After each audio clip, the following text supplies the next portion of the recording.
हाँ भाई, तो क्या हाल चाल है? This is Prem. Welcome back to another important video of class 9th science. मेरे दोस्त, अगर तुम्हारे स्कूल में एनसीईआरटी की साइंस चलती है ना, तो ये वीडियो तुम्हारे लिए है। जी हाँ, बिल्कुल तुम्हारे लिए है। साइंस के एनसीईआरटी के बुक में टोटल 12 चैप्टर हैं क्लास 9th में। 4 बायोलॉजी, 4 केमिस्ट्री, 4 फिजिक्स। इन 12 चैप्टर्स में से हमने एनसीईआरटी बुक के बीच में से जाकर आपके लिए बड़े इंपॉर्टेंट मल्टीपल चॉइस क्वेश्चंस लेकर आए हैं, जो शायद आप अपने आने वाले एनुअल एग्जाम में डायरेक्टली देख सकते हो, है ना। और कितना टाइम लेगा ये वीडियो, तो कहीं मत जाइए, चलिए शुरू करते हैं। बहुत कुछ सीखेंगे और बहुत मजेदार तरीके से सीखेंगे, जैसे अपन सीखते हैं ना। तो क्या हम तैयार हैं? बिल्कुल तैयार हैं। चलिए क्वेश्चन नंबर 1 की तरफ चलते हैं, पढ़ते हैं क्या बोल रहा है। कह रहा है विच of the following is not the characteristics of particles of matter. Particles of matter के अलग अलग कैरेक्टरिस्टिक्स हैं। पूछ रहा है कि इन चारों में से कौन सा कैरेक्टरिस्टिक पार्टिकल्स ऑफ मैटर का नहीं है।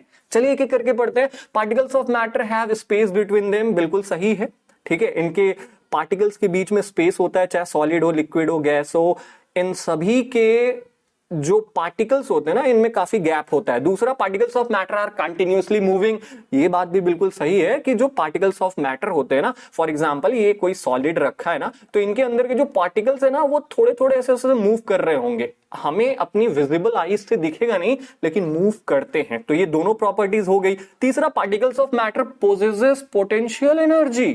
यही कुछ गलत है मेरे दोस्त। पोटेंशियल एनर्जी क्या होता है? पोटेंशियल एनर्जी वो होता है जब कोई ऑब्जेक्ट किसी पोजीशन पर हो और इस पोजीशन पर होने की वजह से उसके पास एनर्जी हो, है ना। लेकिन पोजीशन पर नहीं है यहां पर जो पार्टिकल्स हैं। ये पार्टिकल्स अपनी पोजीशन से ऐसे ऐसे हिल रहे हैं, वाइब्रेट कर रहे हैं मेरे दोस्त, तो यहां पर पोटेंशियल एनर्जी नहीं होगा। जी बिल्कुल सही। हमारे जो पार्टिकल्स ऑफ मैटर है ना, वो काइनेटिक एनर्जी पोसेस करते हैं, ना कि पोटेंशियल एनर्जी। तो हमारा जो पहला वाला क्वेश्चन था, इसका ऑप्शन नंबर 3 बिल्कुल करेक्ट है। क्या हम दूसरे क्वेश्चन की तरफ चल सकते हैं? बिल्कुल चलेंगे यार, और क्या ही करना है अपन को। क्वेश्चन नंबर 2 की तरफ चलते हैं और बहुत ध्यान से इसको भी हम पढ़ेंगे। अ डाइवर, डाइवर कौन होता है? डाइवर वही जो तैराक होता है, जो स्विमिंग करता है। ठीक है, a diver is able to cut through water in a swimming pool. Which property of matter does this observation show? देखो, हमें पता है कि जो स्विमर होता है ना, वो ऐसे अपने दोनों हाथों से पानी को काटते हुए आगे बढ़ता है ना, दोनों हाथों से पानी को काटते हुए आगे बढ़ता है। तो ये ऐसा क्यों कर पाता है? किस प्रॉपर्टी की वजह से? मैटर की कौन सी ऐसी प्रॉपर्टी है जिसकी वजह से ये जो स्विमर है ना, ये पानी को अपने हाथों से हटाकर आसानी से स्विम कर सकता है? कौन सा प्रॉपर्टी है? आइए देखते हैं। पहला, particles of matter attract each other. बात तो सही है, लेकिन इसकी वजह से स्विमिंग में कोई मदद नहीं मिलती। हमें पता है कि जो पार्टिकल्स ऑफ मैटर है, वो एक दूसरे से बड़ा प्यार करते हैं, इसलिए चिपक के रहते हैं, अट्रैक्ट करते हैं ना। इससे कोई लेना देना नहीं है, तो पहला ऑप्शन नहीं होगा। दूसरा, particles of matter facilitates diffusion. कह रहा है कि जो पार्टिकल्स ऑफ मैटर है ना, वो फैलते बहुत तेजी से हैं, इसलिए स्विमिंग करने में मदद मिल सकती है। तो इसका भी कोई लॉजिक नहीं हुआ। फैलते हैं तो फैलने, तो इसमें स्विमिंग से क्या रिलेशन है ना। तीसरे की तरफ चलते हैं। Particles of matter have space between them. यही तो अपना आंसर है मेरे दोस्त। देखो, पानी के जो पार्टिकल्स होते हैं ना, इनके बीच में काफी स्पेस होता है, काफी स्पेस होता है। तो जब हम अपने हाथों से पानी को हटाते हैं, ये आसानी से हट जाते हैं, है ना। तो जो स्विमर होता है, वो स्विमिंग पूल में कैसे पानी को हटा लेता है? प्रॉपर्टी, किस प्रॉपर्टी की वजह से? तो particles of matter have space between them. भाई, जो पार्टिकल्स ऑफ मैटर है, उनके बीच में काफी जगह होती है। इस प्रॉपर्टी की वजह से जो स्विमर होता है, वो पानी को अपने दोनों हाथों से हटा सकता है ना। तो दूसरा क्वेश्चन समझ में आया? अबे भाई, बहुत है ऐसे क्वेश्चंस, और हम बड़े मजे से पढ़ते जाएंगे, बहुत कुछ सीखोगे, है ना। तो कहीं वीडियो को छोड़कर जाना मत। तीसरा question, name any 2 compressed gases. पहले कंप्रेस्ड का मतलब क्या होता है? भाई, ऐसे गैसेस जो बहुत, देखो, गैसेस को ना किसी कंटेनर में डालना ही कंप्रेशन कहलाता है। अच्छा बताओ, यहां पे पूछ रहा है कि कोई 2 कंप्रेस्ड गैसेस बता दो, कौन से हैं ऐसे गैसेस जिनको हम सिलेंडर में भरते हैं। तो एक तो हमारे घर पे जो सिलेंडर आता है, जिसको हम एलपीजी गैस कहते हैं, लिक्विड पेट्रोलियम गैस, ये सिलेंडर में भर के आता है, इसलिए ये कंप्रेस्ड गैस है। ठीक है, एलपीजी के अलावा और कोई याद आ रहा है आपको? जी हाँ, एक और गैस है जिसको हम सीएनजी कहते हैं। सीएनजी जो हमारी गाड़ियों में लग रहा है। ठीक है, तो ये दोनों जो गैसेस हैं, ये कंप्रेस्ड गैसेस की कैटेगरी में आते हैं, क्योंकि इनको हम कंप्रेस करके, बहुत सारे गैसेस को एक छोटे से सिलेंडर में कंप्रेस करके भरा जाता है, इसलिए इनको कंप्रेस्ड गैसेस कहते हैं। Do you get it? हाँ, बिल्कुल समझ में आ रहा होगा, मुझे पता है यार, क्योंकि इतने आसान है ये क्वेश्चंस और हम इतनी आसानी से एक्सप्लेनेशन कर रहे हैं इन चीजों का। क्वेश्चन नंबर 4 की तरफ चलते हैं। ये एक न्यूमेरिकल है, पूछ रहा है कि a solution contains 40 gram of common salt.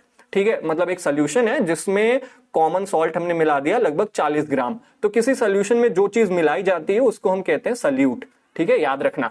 तो सल्यूट इसमें 40 ग्राम हमने मिलाया 320 ग्राम ऑफ वाटर में। ठीक है, ये है सॉल्वेंट, ये है सल्यूट, इन दोनों को मिलाकर बनता है सॉल्यूशन। समझ रहे हो? तो 40 और 320 को हम ऐड कर देंगे तो सॉल्यूशन मिल जाएगा। इसका काम क्या है आगे देखते हैं। Calculate the concentration in terms of mass by mass percentage. अगर आपको पता है कि मास बाय मास परसेंटेज क्या होता है तब तो ठीक है, जिसको नहीं पता है वो यहां पर देख लो मेरे दोस्त। इसका आंसर क्या होना चाहिए? देखो, एक फॉर्मूला होता है मास बाय मास परसेंटेज निकालने का। क्या फॉर्मूला होता है? जैसे सबसे पहले तो मास ऑफ सल्यूट लिखोगे कि हमने कितना सल्यूट मिलाया है। ठीक है, मास ऑफ सल्यूट लिख दिया, अपॉन मास ऑफ सॉल्यूशन लिखना पड़ेगा कि जो सॉल्यूशन है उसका वजन कितना है, उसका मास कितना है। मास ऑफ सॉल्यूशन बस 100 से मल्टीप्लाई कर दो, आपका आंसर मिल जाएगा। 100 से मल्टीप्लाई करना है। क्या करना है अपन को? 100 से मल्टीप्लाई करना है। चलो करके देखते हैं, हो सकता है कि नहीं। मास ऑफ सॉल्यूट कितना है? 40। मास ऑफ सॉल्यूशन कितना है अपना? 40 को हम 320 से प्लस करेंगे, इट विल बी 360। ठीक है, इसको हमें मल्टीप्लाई करना है 100 से। तो 100 से मल्टीप्लाई कर दिया, 1 0 इधर कट गया अपन का। ठीक है, तो अपन को मिल जाता है ये 400। ठीक है, अगर 40 को 10 से मल्टीप्लाई करोगे तो क्या मिलेगा? 400 मिलेगा ऑब्वियसली। और नीचे कितना है? 36। अगर आप डिवाइड करोगे ना तो ये आ जाएगा कुछ 11.1%। कैलकुलेट करके देख लेना, ऐसे ही हवा में नहीं बोल रहा मैं, है ना। ये डायरेक्टली हमने एनसीईआरटी से क्वेश्चन उठाया हुआ है, तो एनसीईआरटी में भी आपको इसका आंसर मिल जाने वाला है। So this is the way how you can solve these type of questions. अगर mass by mass percentage calculate करने के लिए आता है ना तो ये तरीका बड़ा आसान है। ये फॉर्मूला लिखो, सोल्यूशन का जो मास है, सॉल्यूट का जो मास है, उसके बाद 100 कर दो। Is it okay? समझ में आ रहा है? समझ में आ रहा है? वाइब आ रही कि नहीं मेरे दोस्त? आ रही होगी, आ रही होगी, क्यों नहीं आएगी यार। क्वेश्चन नंबर 5 की तरफ चलते हैं। क्या बोल रहा है हमसे? कह रहा है which is not the example of aerosol. Aerosol क्या होता है? बड़ी समस्या है, दिक्कत है भाई। एरोसॉल क्या होता है? Let me tell you. ठीक है, देखो कभी कभी क्या होता है ना कि हम लिक्विड्स को, किसको? लिक्विड्स को या सॉलिड्स को, किसको किसको? लिक्विड्स को या सॉलिड्स को अगर हम किसी गैस में मिक्स कर देते, डिस्पर्स कर देते ना, इसको कहते हैं एरोसॉल। और ऐसा कहां होता है हमारे नेचर में? भाई आपका कोहरा हो गया। कोहरा क्यों पड़ता है आप ही बताओ? हमारे एटमॉस्फेयर में जितने गैसेस हैं, इसमें जो ऊपर से प्रिसिपिटेशन होता है, लिक्विड आती है ना, वो मिक्स हो जाता है, जिसकी वजह से ये एरोसॉल बना लेता है। हमारे जो भी एटमॉस्फेयर में, चाहे कोहरा हो गया, चाहे मिस्ट हो गया जिसको धुंध कहते हैं, चाहे क्लाउड्स बादल हो गया, ये तीनों एरोसॉल के एग्जाम्पल हैं। आपसे पूछ क्या रहा है इस क्वेश्चन में? Which is not the example of aerosol. तो बचा कौन? Shaving cream. ये क्या है? ये एरोसॉल नहीं है, ये एक फोम है। ठीक है, मैं आपको ये भी बता देता हूं कि फोम कैसे बनता है। देखो फोम, मान लो ये पूरा लिक्विड है। ठीक है, ये पूरा लिक्विड है और इसमें छोटे छोटे बबल्स हैं गैस के। ठीक है, तो इसको बनाते हैं हम फोम। इसको क्या कहते हैं? फोम। फोम क्या होता है? जब लिक्विड या सॉलिड के अंदर छोटे छोटे बबल्स होते हैं वाटर के, गैसेस के, इनको हम कहते हैं फोम। समझ में आ रहा है? Are you getting it? Are you getting it? Confuse तो नहीं हो रहे हो? बिल्कुल नहीं हो रहे होगे। Let's move to our next question, that is question number 6। जी हाँ, क्या बोल रहा है? कह रहा है कि which of the following will show Tyndall effect. जिसे नहीं पता टिंडल इफेक्ट क्या होता है, let me tell you by the example. ये हो गया पेड़, सुंदर दिखना चाहिए ना, ये हो गया पेड़। ठीक है, ये है अपने सूरज देवता। ठीक है, जब इनकी रेज ऐसे पड़ती है ना, ऐसे ऐसे इनकी रेज पड़ती है ना, तो जो हमारे एटमॉस्फेयर में छोटे छोटे पार्टिकल्स हैं, जो हमें अपनी आंखों से नहीं दिखते लेकिन होते हैं, है ना, ऐसे छोटे छोटे पार्टिकल्स, उन पर जब ये रेस पड़ती है ना तो ये रिफ्लेक्ट करती है, अगल बगल फैलती है। बस इसी को कहते हैं टिंडल इफेक्ट। तो कह रहा है आपको कि इन चारों में से कौन सा ऐसी चीज है जो टिंडल इफेक्ट को शो करेगा। ठीक है, तो टिंडल इफेक्ट में आपको एक चीज बता देता हूं कि टिंडल इफेक्ट को करने वाले कौन होते हैं? केवल कोलाइट्स होते हैं। ठीक है, कोई भी सोल्यूशन टिंडल इफेक्ट शो नहीं करेगा। तो पहले सोल्यूशन को तो काट देते हैं, सॉल्ट सोल्यूशन काट दो, कॉपर सल्फेट सोल्यूशन काट दो, बचा केवल ये स्टार्च सोल्यूशन। मेरे दोस्त, ये एक इकलौता सोल्यूशन है जो कोलाइड की कैटेगरी में आता है। ठीक है, तो स्टार्च सोल्यूशन और मिल्क, ये दोनों कोलाइड्स हैं हमारे। और जब कोलाइड्स हैं तो ये दोनों टिंडल इफेक्ट शो करेंगे। तो क्या भैया ये दोनों ऑप्शन सही होगा? देखो यार, अगर आपको इन दोनों में से मिल्क और स्टार्च में से कोई चूज करना है ना, तो हमेशा मिल्क चूज करना है ना। अगर आपको केवल एक ऑप्शन चूज करना है तो मिल्क करेंगे, अगर दो करना है तो स्टार्च भी कर लेंगे, क्योंकि स्टार्च भी एक कोलाइड है। Are you getting my point? समझ में आ रहा है कि नहीं आ रहा? नहीं समझ में आए ना तो मेरा कमेंट बॉक्स तुम्हारे लिए 24 घंटे खुला है यार। क्वेश्चन पूछो मेरे दोस्त, मैं तो आंसर देने के लिए हमेशा रेडी रहता हूँ, चेक करता रहता हूँ यार कितने व्यूज आए कितने नहीं आए, है ना। Let's move to our another question, that is question number 7। क्या पूछ रहा है हमसे? कह रहा है कि दो हमारे पास एलिमेंट्स है, hydrogen and oxygen, combine in the ratio of 1:8। आपको पता है कि जो वाटर होता है H2O, जब हम उसका रेशियो निकालते हैं ना, तो हाइड्रोजन 1 रेशियो में और ऑक्सीजन 8 रेशियो में प्रेजेंट होता है।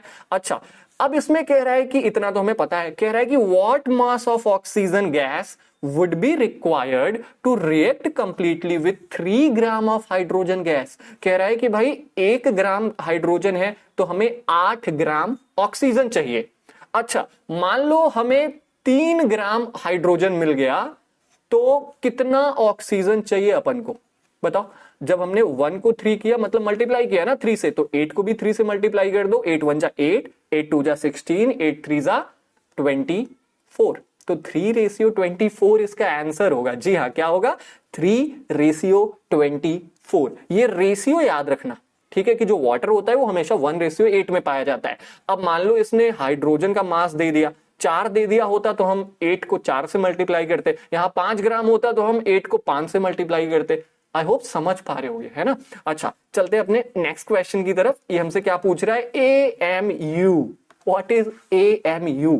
भाई जैसे हम केले को दर्जन में खरीदते हैं, चावल को हम किलो में खरीदते हैं, ऐसे ही जो एटम्स होते हैं ना, उनका वजन दिखाने के लिए एक यूनिट बनाई गई है जिसको एटॉमिक मास यूनिट कहते हैं। कह रहा है कि एक एटॉमिक मास यूनिट बराबर कितना होता है? जैसे 1 किलो में 1000 ग्राम, वैसे ही 1 एटॉमिक मास यूनिट में कितना होता है? तो आपको याद होना चाहिए कि 1 AMU is always equal to 1/12, 1/12 mass of carbon 12 isotope. देखो यार, कार्बन ना एक वो बटखरा है। देखो होता क्या है, कभी कभी एक छोटी सी कॉन्सेप्ट है, मैं चाहूंगा ना वीडियो को बिना स्किप किए ये जान लो। देखो होता क्या है कि यार कभी कभी ना आप कभी सब्जी लेने जाते हो ना, तो जो सब्जी वाला होता है ना उसके पास बटखरा नहीं रहता, तो वो क्या करता है, वो एक पत्थर रखता है, कहता है भैया ये 3 किलो का पत्थर है, और 3 किलो के बराबर आपको सब्जी तौल देता है, कहता है ना। बिल्कुल ऐसे ही आप ये जो 1 AMU है ना, इसको कैसे जान सकते हो? कार्बन 12 का जो हमारा मास होता है वो 12 होता है ना, एटॉमिक मास यूनिट 12 होता है ये। तो अगर हमें किसी भी एलिमेंट का मास निकालना है तो हम क्या करेंगे, 1/12 कर देंगे मास ऑफ कार्बन 12 एटम का। समझ रहे हो? तो 1 AMU is always equal to 1/12 mass of carbon 12 atom. नहीं समझ में आ रहा है? ये बहुत इजी है यार, बहुत इजी है, गूगल कर लोगे पता चल जाएगा, है ना। अच्छा चलो आगे चलते हैं without wasting much of time, क्योंकि बहुत सारे क्वेश्चंस अपन को करने। क्वेश्चन नंबर 9 की तरफ चलते हैं। क्या बोल रहा है हमसे? कह रहा है कि write down the names of compounds represented by the following formula. देखो यहां पर कुछ कंपाउंड्स के फॉर्मूला दिया है, केमिकल फॉर्मूला। आपको नाम बताना है कि ये कौन कौन से कंपाउंड है, अजीब गरीब से दिखने वाले ये जो कंपाउंड्स हैं इनका नाम क्या है। तो सबसे पहले Al है यानी एल्युमिनियम, SO है यानी सल्फेट, तो ये क्या हो जाएगा, ये हो जाएगा एल्यूमिनियम सल्फेट, एल्यूमिनियम सल्फेट। ठीक है, समझ गए? बिल्कुल समझ गए होगे। अच्छा दूसरा क्या है, CaCl2, ये तो बड़ा आसान है, कैल्शियम क्लोराइड। क्या है ये? Calcium chloride. जी हाँ, कैल्शियम क्लोराइड। जी हाँ, समझ रहे हो कि नहीं समझ रहे हो? ऐसे ही और भी बहुत सारे केमिकल फॉर्मूला है जिनका डायरेक्टली नाम पूछ सकता है, वो सभी आपके बुक में दिए हैं। एक बार याद कर लेना यार, गिने चुने 10 केमिकल फॉर्मूला है पूरे क्लास 9 के एनसीईआरटी में। याद नहीं कर सकते हो क्या? कर लो यार, 1 नंबर मिल जाएगा ऐसे क्वेश्चंस में, है ना। तो 2 तो मैंने तुमको खुद ही बता दिया, बाकी तो एनसीईआरटी से ढूंढ लो, है ना। चलो अपने अपने अगले क्वेश्चन पर चलते हैं, दैट इज क्वेश्चन नंबर 12। हमसे क्या पूछ रहा है? कह रहा है आपको फॉर्मूला यूनिट मास निकालना है, मतलब ये जो फॉर्मूला है ना इसका मास निकालना है। तो हमारे पास फॉर्मूला है कार्बन का 2 एटम, हाइड्रोजन का 6 एटम, राइट। तो पहले मैं आपको बता दूं, जो कार्बन है इसका जो एटॉमिक मास यूनिट है वो 12 है, और जो हाइड्रोजन है उसका एटॉमिक मास यूनिट है 1। तो अब हम इसको कैलकुलेट करने के लिए क्या करेंगे, हम सबसे पहले करेंगे C, यानी C का एटॉमिक मास कितना है 12 मल्टीप्लाइड बाई 2, क्योंकि 2 एटम है इसके, ठीक है। अच्छा कर लिया भाई, प्लस कर दो, क्यों, क्योंकि H का भी तो जोड़ना है। H का मास कितना है 1 है, मल्टीप्लाइड बाई कितने एटम्स हैं 6 है ना, तो 6 हो जाएगा अपन का, और इसका आंसर क्या निकल जाएगा 12 2 ज़ा 24 प्लस 6 1 ज़ा 6, दैट विल बिकम 30 U, यानी 30 atomic mass unit is the formula unit mass of C2H6। ऐसे कोई भी फॉर्मूला आपको पता हो यहां पर क्वेश्चन में आ जाए, बस आपको ये इनका मास पता होना चाहिए इन एलिमेंट्स का, फिर बिल्कुल ऐसे जैसे मैंने किया है वैसे निकाल लेना, है ना। आसान है कि नहीं। अब भाई दोस्त यार बताओ यार, आसान है कि नहीं, तुम लोग तो बोलते ही नहीं हो, पागलों की तरह मैं वीडियो बनाया जा रहा हूँ, जब बनाया जा रहा हूँ, है ना। चलो क्वेश्चन नंबर 11 की तरफ चलते हैं। मैं थोड़ा बकवास ज्यादा करता हूँ, सुन लिया करो, इंटरेस्ट भी ऐसे आता होगा पढ़ने में, वरना वो बोरिंग वीडियो तो कितने सारे लोग बनाते हैं, है ना। 11 क्वेश्चन क्या कह रहा है, ओ माय गॉड, ये तो बायोलॉजी में आ गए हम। तो 4 चैप्टर हमने केमिस्ट्री के खत्म कर लिए, अब 4 चैप्टर हम बायोलॉजी के भी खत्म करेंगे। Who discovered first living cells, ध्यान से देखना, लिविंग सेल्स की बात हो रही है कि लिविंग सेल्स पहली बार किसने इन्वेंट किया था या डिस्कवर किया था, ठीक है। रॉबर्ट हुक ने ना डेड सेल, देखो कभी भी सेल की बात आती है तो हमें यही याद आता है रॉबर्ट हुक, लेकिन रॉबर्ट हुक ने ना डेड सेल डिस्कवर किया था। डेड सेल, आपको याद होगा कि इन्होंने सेल को ढूंढने के लिए जो पेड़ का छिलका होता है जिसको कॉर्क कहते हैं, कॉर्क हमेशा डेड सेल से बनता है ना, डेड सेल से बनता है कॉर्क, जो पेड़ का छिलका होता है वो डेड सेल से बनता है। आप टिश्यूज वाले चैप्टर में पढ़ोगे ये सब। तो जो रॉबर्ट हुक थे ना, उन्होंने डेड सेल को डिस्कवर किया था। तो लिविंग सेल को किसने डिस्कवर किया था, लेवेनहॉक ने। ये नाम याद रखना, एक तालाब था फ्रेश वाटर का, उसी तालाब में लेवेनहॉक ने तालाब के पानी में लिविंग सेल्स पहली बार देखे थे इलेक्ट्रॉनिक माइक्रोस्कोप से, ठीक है। रॉबर्ट हुक के पास उतने एडवांस माइक्रोस्कोप भी नहीं थे कि वो लिविंग सेल देख पाते, तो लेवेनहॉक ने 1600 कुछ साल था, ठीक है, इसी में लेवेनहॉक ने ये लिविंग सेल डिस्कवर किया था। आई होप आपको समझ में आ गया होगा, बिल्कुल समझ आ रहा होगा यार, ऐसी कोई बात ही नहीं है जो समझ ना आए। क्वेश्चन नंबर 12 पर चलते हैं। ट्रू और फॉल्स का ये क्वेश्चन है, कह रहा है कि ये सेंटेंस जो आपके सामने दिया है क्या ये सही है कि गलत है, आइए पढ़ते हैं। कह रहा है कि all cells are found to have the same cell organelle, मतलब जितने भी सेल्स होते हैं, चाहे इंसान के सेल हो, चाहे प्लांट्स के हो, चाहे वो बैक्टीरिया के सेल हो, उनके अंदर सेल ऑर्गेनल्स होते ही होते हैं। उनके अंदर माइटोकॉन्ड्रिया होता है, साइटोप्लाज्म होता है, अलग अलग सेल के हिस्से होते हैं। चलो ये बात तो बिल्कुल सही है, आगे पढ़ते हैं। No matter what their function is, इस बात से बिल्कुल फर्क नहीं पड़ता कि वो सेल का फंक्शन क्या है, लेकिन उस सेल के अंदर ऑर्गेनल है ना। ऑर्गेनल सेल के अंदर होता ही होता है, इससे बिल्कुल फर्क नहीं पड़ता कि उस सेल का क्या काम है या वो सेल किस ऑर्गेनिज्म से आया हुआ है, वो इंसानों का सेल है या प्लांट का सेल है, उनके अंदर सेल ऑर्गेनल होता ही होता है। तो तुम बताओ ये ट्रू हुआ कि फॉल्स हुआ, इजी हो गया ना, ट्रू हुआ ना मेरे दोस्त, ये तो ट्रू है ये पूरा वाक्य कि भाई सेल के अंदर सेल ऑर्गेनल्स होते हैं। मैं तो बिल्कुल एग्री करता हूं, अगर तुम्हारा कोई व्यू है पर्सनल तो मेरे को जरूर कमेंट सेक्शन में बताना, है ना। चलो चलते हैं अपने अगले question, that is question number 13 की तरफ। कह रहा है कि cell membrane is called selectively permeable membrane. आपको पता होगा कि जो सेल का ऐसे मेम्ब्रेन होता है, ये बाउंड्री होती है ना, इसको हम एक नाम देते हैं, that is called selectively permeable membrane. इसका नाम ऐसा क्यों पड़ा है, पहले इसके नाम को ही डिकोड करते हैं। सेलेक्टिवली मतलब कुछ ही सब्सटेंसेस को, परमिएबल मतलब परमिट करता है अपने मेम्ब्रेन के थ्रू। तो जो सेल मेम्ब्रेन होता है ना, वो केवल कुछ ही सब्सटेंस को अपने थ्रू अंदर और बाहर आने देता है, इसलिए इसको सेलेक्टिवली परमिएबल कहते हैं। जैसे जो सेल मेम्ब्रेन होता है वो वाटर को आसानी से आने जाने देता है, लेकिन बहुत सारी चीजों को वो रोक देता है कि नहीं भाई तुम मेरे से होकर नहीं गुजर सकते, तो इसलिए इसको सेलेक्टिवली परमिएबल कहा जाता है। क्योंकि देखो इसको बिकॉज में हम लिख सकते हैं, because it allow us only few substances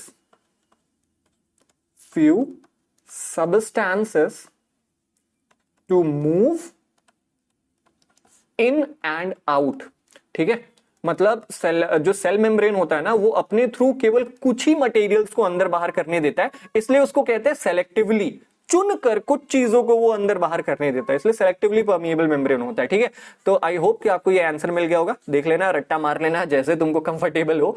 right, क्या बात है, क्वेश्चन नंबर 14 आ गया भाई। जल्दी जल्दी कर रहे हैं, वीडियो खत्म होने वाली है। Absorption of water by plant roots. हमें पता है कि मान लो हमने अपने घर में कोई पौधा लगाया है, तो हम रोज उसमें क्या देते हैं, पानी देते हैं, वाटर देते हैं, पानी देते हैं।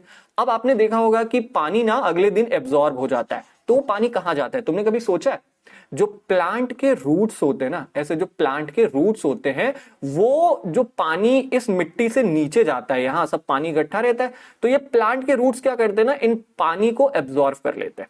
क्योंकि भाई जब हम पानी देते हैं तो इन रूट्स के बाहर बहुत ज्यादा पानी हो जाता है, और हमें पता है प्लांट्स को पानी चाहिए ही चाहिए, तो ये जो रूट्स होते हैं ना, वो क्या कर लेते हैं, इस पानी को एब्जॉर्ब कर लेते हैं, और इस प्रोसेस को हम कहते हैं ऑस्मोसिस। ठीक है, ऑस्मोसिस क्या है? Osmosis is the process in which liquid moves from higher concentration to the lower concentration. जहां पर पानी ज्यादा है वहां से मूव करके अगर पानी जहां पर कम है उसकी तरफ जाता है, तो उसको हम ऑस्मोसिस कहते हैं। समझ में आ रहा है? समझ में आ गया होगा यार। अब इससे भी आसान एक्सप्लेनेशन क्या ही हो सकता है। क्वेश्चन नंबर 15 की तरफ चलते हैं। ये हमसे पूछ रहा है कि सेल के अंदर जो सेल के मटेरियल्स होते हैं, उनको स्टोर करने का काम, उनको मॉडिफाई करने का काम, और उनको पैकेज करने का काम वेसिकल्स के अंदर, एक बोरे के अंदर, किस सेल ऑर्गेनल का काम है ये? मतलब बहुत सारे हमारे पास सेल ऑर्गेनल है, माइटोकॉन्ड्रिया है, गोल्गी अपार्टस है, ये देख रहे हो, प्लास्टिड्स है, वैक्यूल्स है, लाइसोसोम्स हैं। तो इन चारों में से कौन सा ऐसा सेल ऑर्गेनल है जो कि सेल को स्टोर करता है, सेल के मटेरियल को स्टोर करता है, मॉडिफाई करता है और पैकेज करता है? तो यार मैं आपको बता दूं, गोल्गी अपार्टस। आपने गोल्गी अपार्टस का जो स्ट्रक्चर है वो कुछ ऐसा ही देखा होगा, ऐसे ऐसे देखा होगा, है ना? ऐसे बहुत सारे ऐसे लंबे लंबे बने रहते हैं। बस यही वो सैक्स हैं, यही वो वेसिकल्स हैं, यही वो बोरे हैं जिसमें मटेरियल को अंदर पैक किया जाता है। ठीक है, तो कौन सा सेल ऑर्गेनल ऐसा करता है? That is Golgi apparatus. तो आई होप आपको समझ में आया होगा। यार समझ में आ रहा है ना यार? तो वीडियो को लाइक क्यों नहीं करते हो मेरे भाई? मैं चिल्ला चिल्ला के मर जा रहा हूं, तुम लोग वीडियो को लाइक तक नहीं कर पा रहे हो यार। चलो अपने अगले क्वेश्चन की तरफ चलते हैं। क्वेश्चन नंबर 16 की तरफ कह रहा है कि जो प्लांट होता है ना, प्लांट के स्टेम और रूट्स को मोटा करने का काम किस टिश्यू का होता है? क्या वो एपिकल मेरिस्टेम का होता है, लैटरल मेरिस्टेम का, इंटरकैलरी मेरिस्टेम, या नन ऑफ दीज?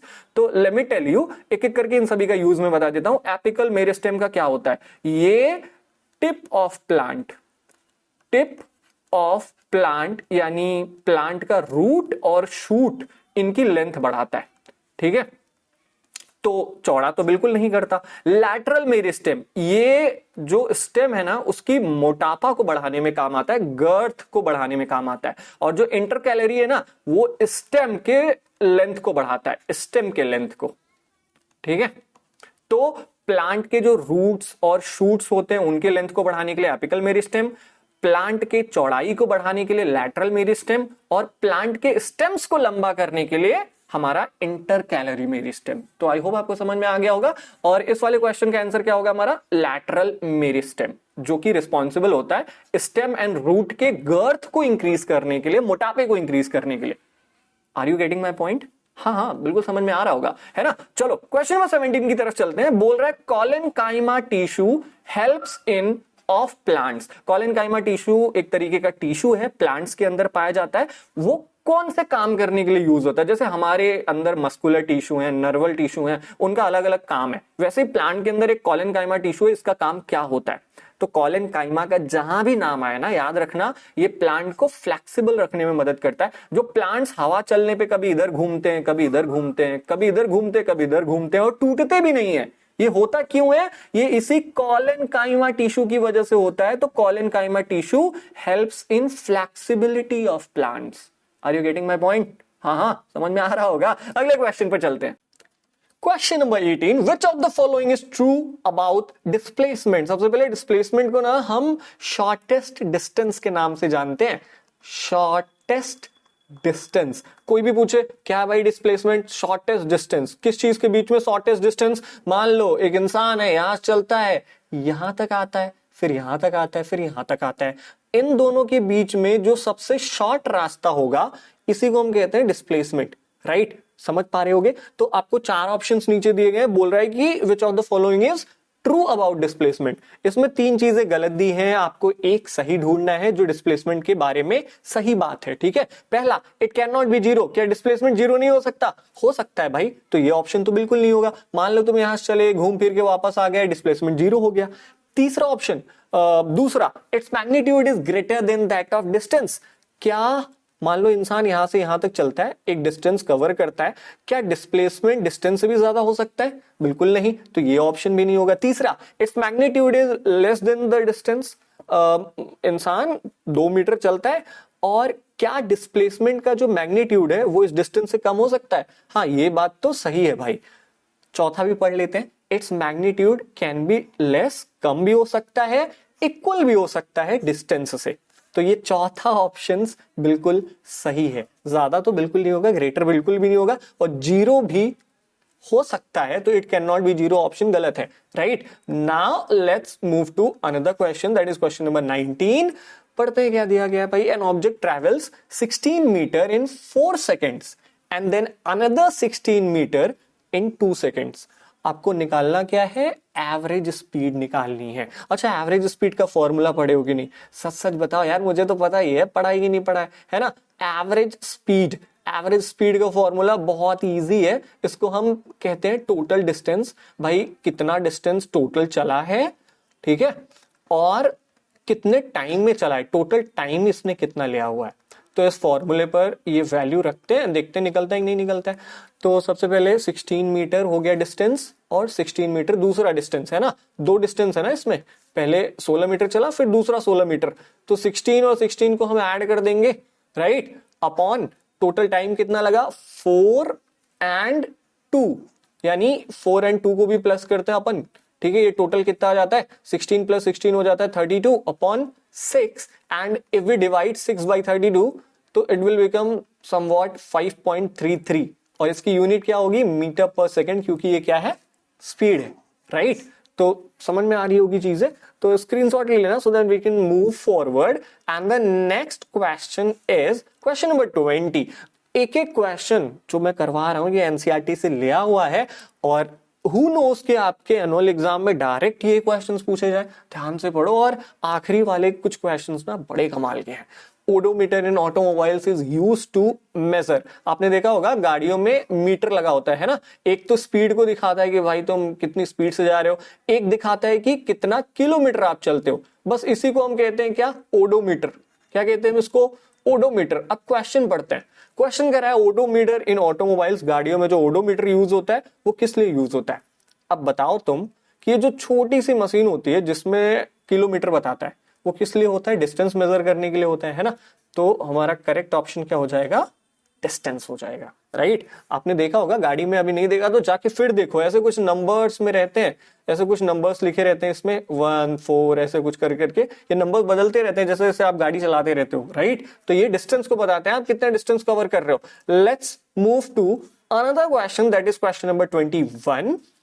थोड़ा पढ़ते हैं इसको deeply. If the velocity of an object changes from initial, oh my god English समझ नहीं आती मेरे को भाई साहब, करते क्या है इसको, फिगर बनाते हैं। कह रहा है कि अगर if the velocity of an object changes from initial value, मान लो ऑब्जेक्ट है वो यहां से चल रहा है, ठीक है, और ऑब्जेक्ट कौन सा ऑब्जेक्ट, कार ले लेते हैं, कोई भी ऑब्जेक्ट हो गया भाई, ठीक है, अपन की मर्जी है, कार लेते हैं, और इस पॉइंट को हम कह देते हैं ये इनिशियल पॉइंट है, यानी यू है, ठीक है, और कुछ दूर चलने वाला ये जो पॉइंट हो जाता है ये हो जाता है v, यानी फाइनल। तो इसमें कह रहा है कि जब कार ये चली तो इसकी जो स्पीड थी, वेलोसिटी थी, वो थी u, और जब यहां पहुंची तो उसकी जो वेलोसिटी है वो बदल कर हो गई v, राइट? और कितने समय में हुई, कुछ टाइम लगा t तक। तो इसमें आपको एक्सेलरेशन पता करना है, मतलब ओवरऑल आपसे एक्सेलरेशन का फॉर्मूला पूछा जा रहा है, ठीक है, मतलब ये कितनी रेट से अपना स्पीड चेंज कर रहा है। तो एक्सेलरेशन का formula is very easy, a equal to v यानी final velocity minus initial velocity upon time taken. So this is the expression you needed to calculate acceleration. Let's move to question number 22, ठीक है। क्या बोल रहा है हमसे, थोड़ा ध्यान से पढ़ने की कोशिश करते हैं। What can you say about the motion of an object whose distance time graph is straight line parallel to the time axis। पहले डिस्टेंस टाइम ग्राफ बनाते हैं, ठीक है। ये जो अजीब सी चीज लिखी है भाई, क्वेश्चन तो नहीं समझ में आता है पहली बार पढ़ने पे, चाहे तुम हो चाहे मैं हूं। सेम मेरे साथ भी ऐसा ही होता है यार। देखो मैं जो हूं ना, जैसा फील करता हूं, जैसे पढ़ाता हूं ना, वो बिल्कुल अपने एक्सपीरियंस पे जो भी मैं महसूस कर पाता हूं। ऐसा कहीं नहीं है कि मैं बहुत सारी बुक्स पढ़ के आपको ये सारी चीजें बता रहा हूँ, राइट। तो पहले हम क्या करते हैं ना, डिस्टेंस टाइम ग्राफ का एक ग्राफ बनाते हैं। तो डिस्टेंस यहां पे लिखा जाता है, टाइम यहां पे लिखा जाता है। आपने देखा होगा डिस्टेंस टाइम ग्राफ में बोल रहा है कि अगर डिस्टेंस टाइम ग्राफ में क्या है, straight line parallel to the time axis. Time axis कौन सा, ये नीचे वाला। और अगर इसमें कोई लाइन खींच दे हम ऐसे, तो ये क्या शो करता है, क्या ये शो करता है कि the body is moving with uniform velocity, मतलब जो ऑब्जेक्ट चल रही है वो सेम स्पीड से चल रही है। क्या वो ये दिखाता है कि जो ये ऑब्जेक्ट चल रहा है वो नॉन यूनिफॉर्म वेलोसिटी से चल रहा है, या ये ग्राफ हमें दिखाता है कि ऑब्जेक्ट रुका हुआ है या बहुत तेज चल रहा है। तो पहले ना इन ऑप्शंस को सेलेक्ट करने से पहले ये चीज आपको मैं दिखा देता हूं। फॉर एग्जाम्पल, तुम एक इंसान हो, है ना, बिल्कुल हम सब इंसान हैं। हम यहां से चलते हैं और यहां तक आते हैं और फिर यहां पर रुक जाते हैं। यहां तक आने में हमने डिस्टेंस भी कवर किया, टाइम भी कुछ लगा होगा, है ना। बिना टाइम बीते तो हम कहीं पहुंच नहीं जाते हैं, कुछ तो लगता है 2-5 मिनट। तो हम यहां से यहां पर आते हैं और यहीं पर रुक जाते हैं। रुकने के बाद क्या होगा, क्या टाइम रुकेगा? नहीं, टाइम चलता रहेगा, लेकिन डिस्टेंस रुक जाएगी। डिस्टेंस का ग्राफ आगे नहीं बढ़ेगा, समझ रहे हो। तो रुकने पर हम क्या कहते हैं, the body is at rest. I hope समझ पा रहे होगे। अच्छा, let's move to another question, that is question number 23। the inertia of an object causes the object। देखो inertia क्या होता है, inertia हमने पहले भी पढ़ रखा है। आपको ट्रेन और कार में जब भी आप जाते हो तो आपको inertia फील भी होता होगा, है ना। मान लो आप बैठे हुए हो ना, आप रेस्ट में हो, जब कार ब्रेक लगता है आप अचानक आगे की तरफ भागते हो ना, आपका सर बहुत झटके से आता है, that is called inertia। inertia क्या है, टू डिक्रीज स्पीड, किसी चीज की स्पीड घटाने को inertia कहते हैं? बिल्कुल नहीं। क्या स्पीड बढ़ाने को इनर्शिया कहते हैं? बिल्कुल नहीं, दोनों गलत है। तीसरा, resist any change in A state of motion. हाँ, इनर्शिया यही होता है कि अगर आप रेस्ट में हो तो इनर्शिया ना जो फोर्स बाहर से लग रही है उसको रोकता है, कहता है नहीं भाई ये रेस्ट में था, रेस्ट में ही रहेगा। और अगर वो मोशन में है तो इनर्शिया कहता है नहीं भाई ये चल रहा था तो चलता ही रहेगा, ठीक है, मैं इसको रोकने नहीं दूंगा। तो inertia resist any change in the states of his motion. जिस भी स्टेट ऑफ मोशन में है, inertia is the force that opposes the change in the state of motion. Simple सी चीज।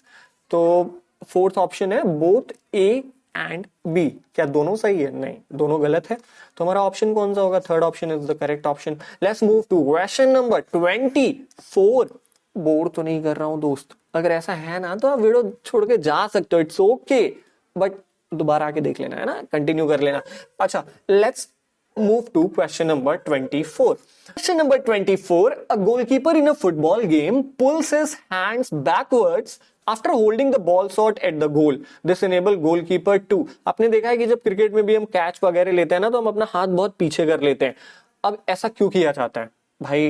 क्या increase the rate of change of momentum, या decrease the rate of change of momentum, या increase the force, या exert larger force? देखो यार, जब भी कोई अपना हाथ पीछे करता है ना, दैट मीन्स कि बॉल बहुत तेज से आ रही है, वो बॉल के जो चेंज ऑफ मोमेंटम है उसको कम करना चाहता है ताकि झटका ना बहुत कम लगे।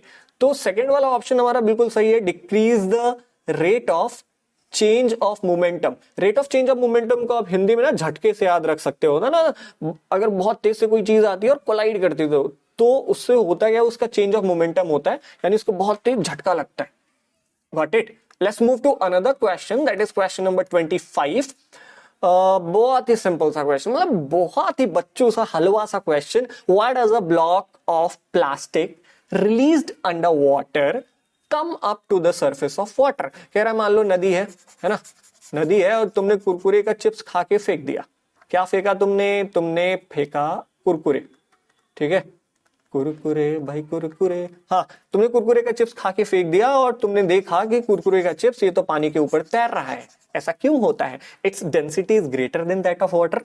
क्या कुरकुरे का जो पैकेट है उसकी डेंसिटी ज्यादा है पानी से? नहीं, ज्यादा होती तो डूब जाता। दूसरा, its density is less than that of water, क्या वाटर की डेंसिटी से इसकी डेंसिटी कम है तभी तो ऊपर फ्लोट कर रहा है? हाँ बिल्कुल सही हो सकता है, कोई बात नहीं है। तीसरा देखते हैं, buoyant force acting on the object is greater than its weight, यानी जो पानी का बॉयंट फोर्स है, ऊपर फेंकने की क्षमता है, वो ज्यादा है कुरकुरे के पैकेट के वेट के मुकाबले।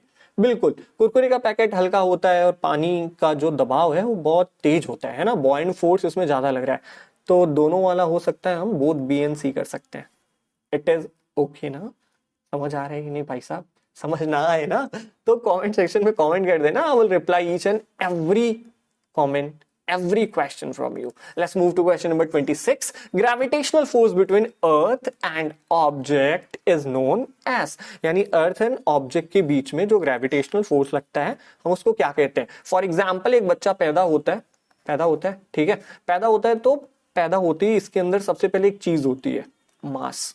ठीक है, मास क्या होता है? मतलब इसके बॉडी में ना कितने नंबर ऑफ सेल्स हैं दैट विल मेक मास, या कितने नंबर ऑफ पार्टिकल्स हैं दैट विल मेक मास।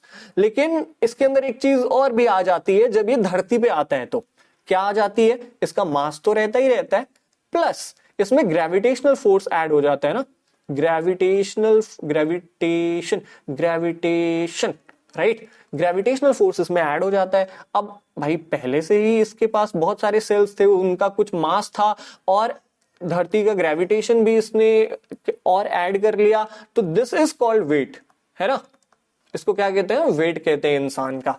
तो इंसान का जो मास है वो अलग होता है, वेट अलग होता है। तो gravitational force between earth and object is known as weight of the object. Is it okay? Let's move to another question. Question number 27. पूछ क्या रहा है हमसे? A certain household has consumed 250 units. मान लो भाई साहब तुम्हारे घर में, कहां पर? तुम्हारे घर में मीटर लगा होता है इलेक्ट्रिसिटी वाला, आपको पता है इलेक्ट्रिसिटी वाला मीटर, जिसमें कुछ ऐसे ऐसे नंबर्स दिए रहते हैं कि हाँ तुमने इस महीने इतने इलेक्ट्रिसिटी कंज्यूम की। तो केस कुछ ऐसा है कि आपके घर में इस महीने 250 यूनिट का बिल आता है, राइट? कि आपने इस महीने 250 यूनिट खत्म किए हैं। अब 250 यूनिट को अगर आपको जूल्स में चेंज करना है तो कैसे करोगे? बहुत सिंपल, वेरी मच सिंपल। ये होता है कि अगर जो हमारा एक यूनिट होता है, 1 यूनिट, थोड़ा यहां लिखते हैं, 1 यूनिट जो होता है ना वो होता है 3.6 इंटू 10⁻⁶ जूल्स। ये तो टेक्निकल भाषा में हो गया समझने के लिए। आसान भाषा में इसको हम ऐसे कह सकते हैं, 3 6 के पीछे 5 0, 2 3 4 5 इतने जूल्स आते हैं एक यूनिट में। तो 250 यूनिट में कितने आएंगे? तो मल्टीप्लाई कर लेना, 250 इंटू इतना। अब कहा जाएगा हमारा इस क्वेश्चन के आंसर। कर लोगे कि नहीं? स्क्रीनशॉट लो, अभी तुरंत लो मेरे भाई साहब, स्क्रीनशॉट लो और करके कमेंट में इसका आंसर जरूर बताना। Let's move to another question, that is question number 28। Which characteristic, क्या बात है, खासियत पूछ रहा है। जैसे आप में बहुत खासियत होगी, कोई ना कोई खासियत होगी, किसी को सम्मोहित करने की खासियत होगी, किसी को झगड़ा करने की खासियत हो सकती है, कुछ भी हो सकता है ना। तो बोल रहा है कि which characteristic of the sound, sound की ऐसी कौन सी खासियत है जिससे आप अपने दोस्त की आवाज अपने दूसरे कमरे में भी बैठकर पहचान लेते हो। मान लो तुम और तुम्हारा दोस्त अलग अलग कमरे में बैठे हुए हैं, तुम अपने दोस्त की आवाज दूसरे कमरे से भी आ रही है तो पहचान लेते हो, अरे ये तो कलुआ बोल रहा है ना। तो ये क्यों हो पाता है? ये साउंड की कौन सी प्रॉपर्टी या कैरेक्टरिस्टिक की वजह से होता है? पहला, sound can move in a medium, इसकी वजह से? बिल्कुल नहीं। Pitch of the sound, pitch तो सेम हो सकती है भाई साहब। कई लोगों की भारी आवाज रहती है, hello mister how do you do, आपने देखा होगा। कई लोगों की आवाज ऐसी रहती है, कई लोगों की आवाज सॉफ्ट रहती है, पिच लो रहता है, hi mister how are you, है ना। टिम्बर ऑफ द साउंड मतलब होता है quality. Yes, that is the thing. होता क्या है ना, हर इंसान के साउंड का ना अपना अपना क्वालिटी है जो हमें दूसरे इंसानों से अलग बनाता है। तो दोनों, second and third, timber and pitch is the thing जो क्या करता है, हमें दूसरों की आवाज पहचानने में मदद करता है कि ये तो कलुआ है, ये तो राम है, ये तो श्याम है, ये तो मोहन है, राधा है। समझ गए? अच्छा, let's move to question number 29। Question number 29. Flash and thunder are produced simultaneously, but thunder is heard a few seconds after the flash is seen. Why? कह रहा है कि भाई बादल घने छाए हुए हैं, क्या बात है, बूंदाबांदी हो रही है, क्या बात है, बिजलियां कड़क रही हैं, क्या बात है। ठीक है, बोल रहा है कि आपने देखा होगा, आप यहाँ पर धरती में बैठकर गरम पकौड़े चाय ले रहे होगे, बारिश हो रही होगी। बोलता है कि कभी कभी आपने देखा है ना कि लाइट पहले चमक जाती है, जब बिजली कड़कती है तो आवाज बाद में आती है। ऐसा क्यों होता है? सिंपल सी चीज है भाई, पहले वही पहुंचेगा जिसकी स्पीड ज्यादा होगी। लाइट की स्पीड ज्यादा है, पहले पहुंच गया। साउंड की स्पीड कम है, वो थोड़ी देर बाद पहुंचेगा, राइट। तो सिंपल सा इसका आंसर हो जाएगा, क्या हो जाएगा कि भाई साहब speed of light, yes, speed of light is greater than that of light. Speed of light is greater than that of sound. Sound की स्पीड से जो लाइट का स्पीड है वो थोड़ा ज्यादा है, वो थोड़ा ज्यादा तेज से भागता है, इसलिए ये पहले पहुंच जाता है, साउंड बाद में पहुंचता है। Are you getting my point? अच्छा, let's move to another question, that is thank God आखिरी क्वेश्चन ऑफ दिस वीडियो। ठीक है, चलो भाई साहब क्वेश्चन नंबर 30 की तरफ चलते हैं। When breeding is between animals of the same breed it is called what? बताओ भाई साहब।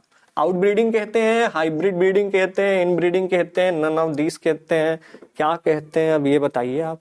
When breeding is between animals of the same breed, मान लो जर्मन शेफर्ड कुत्ता है तुम्हारे पास, तुमने जर्मन शेफर्ड से ही क्रॉस करवाया, तो ऐसे प्रकार के ब्रीडिंग को हम क्या कहते हैं? देखो, इन नाम लगा है ना, अंदर वाली ब्रीडिंग हो गई है ना, ये तो सेम ब्रीड में, तो इन ब्रीडिंग कहते हैं। आउट ब्रीडिंग क्या होता है? बाहर के ब्रीड से कोई अलग ब्रीड से क्रॉस करवा देना। हाइब्रिड ब्रीडिंग मतलब अलग अलग जानवरों में ब्रीड कराना, नन ऑफ दीज तो हो ही नहीं सकता।